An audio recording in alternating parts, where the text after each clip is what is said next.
Dan ada satu pernah berlaku tuan-tuan. Di mana? Ya Allah, aku lupa tempat ni. Tapi di mana? Belah Selangor ni. Nama dia, saya ingat nama dia. Nama dia orang panggil Tok Adam. Nama dia Tok Adam. Rumah dia besar. Jadi rumah dia besar tu, dan memang besar rumah dia. Di situ, rumah dia tu, tugas dia ni, kerja dia ni, dia cari anak kerak. Anak kerak, hantu raya apa semua, minyak dagu, dia akan cari minyak kerak, anak dagu apa semua ni.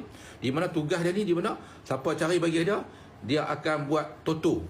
Toto yang mana gila toto, nombor toto kan. Dia akan ambil tu, dia akan letak bola. Bola pimpong tu, macam bola pimpong, itu ada nombor. Jadi siapa yang hantu mana kuat, dia akan panggil hantu tu, dia akan ambil nombor tu di bola tu. Bola tu akan melambung keluar, dan di situ ada bola, ada nombor di bola tu. Dia akan tuduh nangka, dia akan sebut angka nangka lah. 6 bola akan keluar. Nombor 1, nombor 2, nombor 3, nombor 4. Situ. Orang macam ni tuan-tuan. Hindu ada, Melayu ada, Cina ada. Saya perhati tengok, saya jalan rata-rata tuan-tuan, saya berjalan semua.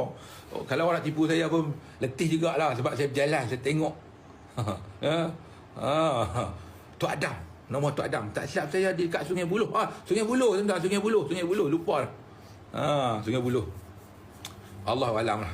Tok Adam dia Siam. Bapak dia pula dia Siam. Siam betul. Bapak dia Sami putih. Dia kahwin dengan Melayu. Anak tu imam. Jadi saya tahu semua cerita ni. Kalau ada lagi lah,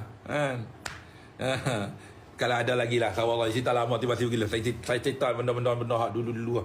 Tapi yang saya tahu, yang peliknya, orang masih lagi percaya. Dan orang yang saya pergi ni arwah dah. Arwah, kawan baik saya. Dia yang bawa saya.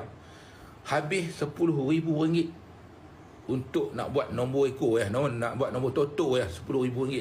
Saya geleng kepala lah Tok Adam. Tapi saya belajar ke Tok Adam juga. Saya belajar ke Tok Adam tu, tapi bukan belajar pasal belajar. Bila saya sampai, orang duk kelang kabut, nak cari tarik duit lah, buat nombor apa semua. Saya cuma tanya Tok Adam tu herba-herba yang dia tanam. Saya belajar herba-herba tanam, dan herba-herba yang ajar ni, dia ajar saya herba-herba yang menyebabkan orang boleh pingsan. Dia bakar api tu, rasa ada macam asap, orang hidup asap tu orang akan pingsan. Saya belajar herba-herba tu. Saya tak cerita lah kat sini. Saya belajar daripada Tok Adam. Tapi bukan jampi. Herba-herba menyebabkan orang pingsan. Ada kelebihan, keuntungan saya tu, saya dapat belajar situ daripada Tok Adam. Baik.